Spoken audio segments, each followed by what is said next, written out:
karena adanya saraf kejepit seperti itu juga tidak selalu harus operasi. Itu juga tergantung dari ringan atau beratnya. Kalau berat ya mungkin kita perlu pertimbangan sampai ke operasi.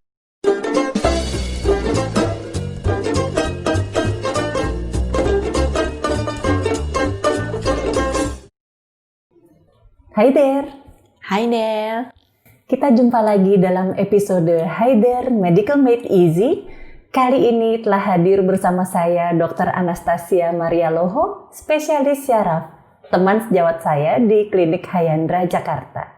Baik, hari ini Dr. Anas, kita akan membahas soal nyeri pinggang atau low back pain. Karena ini banyak sekali dikeluhkan oleh masyarakat nih, Dok. Jadi kira-kira low back pain ini apa sih sebenarnya? Ya, betul sekali, Dr. Karina. Jadi di praktek sehari-hari, kasus nyeri pinggang ini merupakan salah satu kasus nyeri yang tersering yang kita temukan. Jadi nyeri pinggang merupakan nyeri yang terjadi pada area sekitar pinggang. Ya, bisa bersifat lokal atau bahkan bisa menjalar sampai ke kedua kaki. Seperti itu. Jadi bisa kemana-mana nih ya, hanya gara-gara pinggang aja. Kira-kira penyebabnya apa sih, Dok? Kok bisa banyak banget gitu orang mengeluhkan nyeri pinggang ini? Iya, sebenarnya nyeri pinggang itu penyebabnya ada beberapa. Yang tersering sebenarnya adalah karena otot sebenarnya. Jadi ototnya kalau kata orang tuh pegel ya. Jadi pegel di daerah otot-otot di sekitar pinggang. Ya bisa juga karena ada misalnya pada orang tua, misalnya tulangnya sudah mulai keropos, lalu mulai ada yang mengalami kita sebutnya sebagai kompresi ya, dokter. Jadi dia mulai ada jepitan. Gitu. Seperti itu, mengecil kompresi ya kita sebutnya. Dan selain itu juga yang paling sering juga adalah saraf kejepit, Dokter Karina. Itu yang orang-orang bilang HNP itu bukan sih? Ya, betul sekali. Jadi kalau HNP itu merupakan penyakit karena bantalan sebenarnya antar tulang di daerah pinggang itu yang keluar. Karena tulang bantalan dengan saraf itu dia tetanggaan gitu. Jadi kalau misalnya ada bantalannya yang keluar dari tempatnya, jadi saraf yang di belakangnya itu dia terjepit kita sebutnya. Nah itu akhirnya menyebabkan nyeri pinggang biasanya, dan itu bisa menjalar sampai ke kaki. Gitu. Jadi nyeri pinggang itu penyebabnya ada otot, ada tulang, dan ada syaraf ya? Ya, yang tersering. Ya, tapi ada juga selain daripada itu, yang kita nggak lupa adalah nyeri yang juga disebabkan dari organ lain, misalnya dari ginjal, seperti itu. Karena kan bentuknya juga nyeri pinggang ya, Dokter Karina. Karena posisinya ginjal ada di dekat pinggang kita ya, ada di pinggang. Betul sekali. Nah, jadi nggak melulu ya sebenarnya nyeri pinggang itu pasti gara-gara HNP. Soalnya orang kan suka langsung ini, waduh dok saya HNP gitu ya, pinggang saya nyeri, jadi nggak selalu gara-gara itu. Nah kira-kira faktor penyebabnya selain bahwa memang itu otot yang berarti kena gerakan gitu, kira-kira penyebab lain apa sih dok? Sebenarnya penyebabnya sih yang paling sering adalah kan sebenarnya activity. Ya, misalnya satu, angkat barang dengan posisi yang salah misalnya. Jadi ngangkat barangnya itu posisinya salah. Yang terbaik itu adalah harus kita jongkok lalu kita angkat, baru diangkat barangnya seperti itu. Jadi nggak boleh bungkuk langsung gitu ya? Bungkuk terus langsung angkat, biasanya langsung bikin nyeri pinggang seperti itu. Jadi selain itu, yang selain paling sering karena mengangkat berat yang salah, yang kedua itu adalah paling sering adalah karena misalnya duduk lama, misalnya seperti itu. Jadi posisinya duduk lama dalam posisi yang tidak kita sebutnya sesuai dengan postur tubuh kita. Jadi misalnya duduk lama dalam posisi membungkuk seperti ini, juga itu akan mudah mengalami sakit pinggang. Selain itu juga pada orang-orang yang maaf kita sebutnya gemuk sekali ya dok, obesitas, itu juga resiko nyeri pinggangnya juga lebih besar daripada orang yang langsing ya dok. Gitu tuh dok? Kenapa tuh yang gemuk lebih cepat sakit pinggang? Iya karena kan pada orang yang lebih gemuk kan strukturnya kan untuk menahan beratnya kan lebih besar ya dok ya, seperti itu. Selain itu juga, selain karena obesitas juga ya kita lihat juga terkait penyakit-penyakit tertentu. Misalnya nyeri pinggangnya itu karena ternyata ada infeksi di tulangnya yang kita perlu tahu juga. Atau ternyata ada infeksi juga misalnya di saraf-sarafnya misalnya seperti bisa itu. Juga ya, bisa infeksi. Juga bikin nyeri pinggang. Atau misalnya karena tumor bisa juga misalnya tumor di daerah tulang, di daerah pinggang, atau misalnya selain itu juga yang tadi ya udah disebutkan HNP atau saraf kejepit karena bantalannya ada yang keluar tadi, seperti itu. Jadi penyebabnya macam-macam sekali. Betul. Jadi tolong jangan mengadili diri sendiri ya. Saya nyeri pinggang pasti gara-gara HNP, itu belum tentu ya. Belum tentu. Jadi segera pergi ke dokter syaraf untuk dicek lebih lanjut. Biasanya diceknya apa sih, Dok? Jadi sebenarnya mungkin nyeri pinggang nggak semua langsung pergi ke dokter saraf biasanya ya. Nah, kapan sih kita tuh mesti buru-buru cek ya, Dok ya? Kan kadang-kadang ada yang mungkin kita tunggu istirahat saja sudah membaik. Nah, jadi ada yang kita sebut dengan refleks atau alarm sign kita sebutnya pada nyeri pinggang. Misalnya nyeri pinggangnya itu sudah kronik tuh misalnya, Dok. Misalnya sudah lebih dari 3 bulan seperti itu.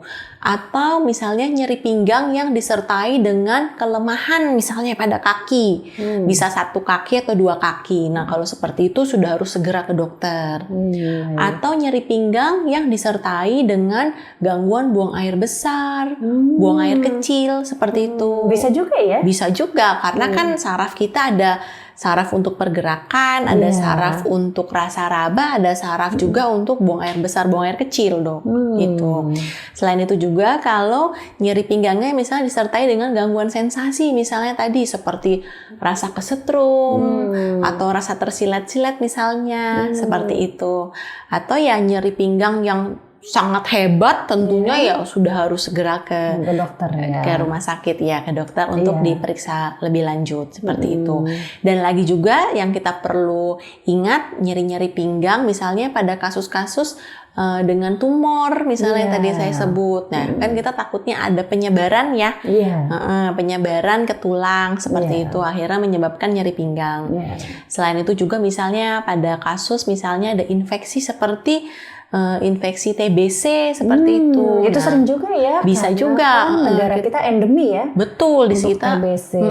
Angka kejadian TBC kan di tempat kita juga masih tinggi ya, Dok, di Indonesia ini. Maka juga kita perlu pikirkan ke sana. Kalau misalnya ada nyeri pinggang dengan misalnya infeksi TBC seperti itu. Jadi kita nggak hanya pandemi COVID, tapi negara kita juga masih struggle nih dengan endemi TBC. Dan TBC itu bisa ke tulang juga ya, nggak hanya ke paru-paru. Betul. Ya, jadi jangan remehkan kalau misalnya Anda merasa nyeri pinggang, apalagi kalau udah kronis ya. Iya, betul. Jadi harus segera cek ke dokter karena di daerah situ kan banyak syaraf ya, Dok ya. Iya, ada syaraf, ada tulang, ada bantalan, ada otot, ada beberapa macam. Cuman ya jangan sampai nyeri pinggangnya itu sudah terlalu berat ya. Dan yang paling penting juga mengganggu kualitas hidup, Dok. Karena kan kalau nyeri pinggang tidak bisa bekerja, tidak bisa beraktivitas, bahkan yang berat sampai mengganggu tidur. Seperti itu. Nah, kalau zaman sekarang nih dengan pandemi ya, orang sangat terbiasa dengan apa-apa online, mungkin sekarang makin banyak ya orang mengeluhkan nyeri pinggang. Karena kan duduk. Yang saya aja nih, Dok, saya biasa di klinik tuh aktivitas, sekarang banyak juga konsultasi lewat online. Jadi harus duduk ngadepin komputer. Itu anak-anak kita gimana tuh ya, Dokter Anas? Itu gimana tuh ceritanya? Jadi kalau untuk yang karena posisi mungkin sehari-hari ya mungkin ada baiknya satu, kita harus pastikan kita duduknya itu harus tegak seperti itu. Terus kemudian juga sekarang harus tegak ya. Selain tegak juga kita jangan duduk terlalu lama sampai berjam-jam, mungkin sampai 10 jam seperti itu. Tapi ya kita harus ada istirahatnya juga. Ya misalnya setiap 1 sampai 2 jam kita ada stretching. Stretching misalnya untuk pinggang sehingga kita terhindar dari yang namanya nyeri pinggang.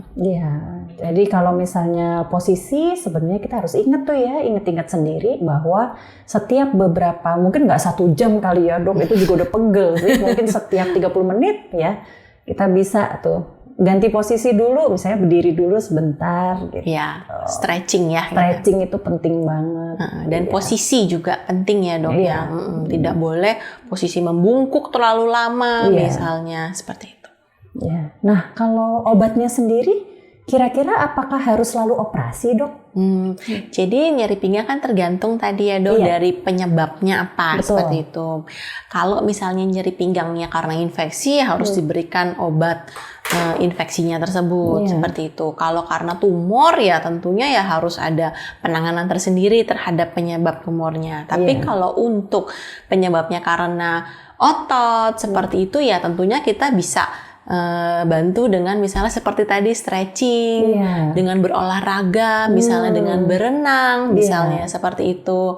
Terus misalnya kalau karena adanya saraf kejepit seperti itu juga tidak selalu harus operasi. Itu juga tergantung dari ringan atau beratnya. Kalau berat ya mungkin kita perlu pertimbangan sampai ke operasi. Tapi kalau masih ringan, misalnya tidak ada kelemahan, terus tidak ada gangguan sensasi yang mengganggu, misalnya seperti itu, atau tidak ada buang air besar, buang air kecil yang terganggu, misalnya, ya mungkin bisa kita sebutnya dengan konservatif ya, dok ya, dengan obat, kemudian tadi bisa dibantu dengan fisioterapi, kan di kita juga ada ya dok ya, fisioterapi ya dok. Dengan rehabilitasi medik ya. Ya betul, di rehabilitasi medik. Selain itu juga ya berolahraga. Balik lagi, jangan lupa olahraga untuk nguatin ototnya juga pasti ya. Betul sekali. Karena kan tulang-tulang kita perlu juga dipegangin dengan baik kan. Jadi nggak melulu jawabannya udah ya biarin aja pakai korset. Ya kan nggak enak ya pakai korset seumur hidup juga. Ya betul, korset bisa membantu dong untuk menstabilkan posisi kita. Tapi ya tetap harus ada penanganan utamanya juga. Seperti itu. Jadi itu hanya supplementary gitu ya. Ya. Baik. Sekian dulu dari kami mengenai low back pain. Saya Dr. Karina dan Dr. Anastasia dari Klinik Hyandra undur diri. Sampai jumpa di episode Haider Medical Made Easy berikutnya. Bye there. Bye there.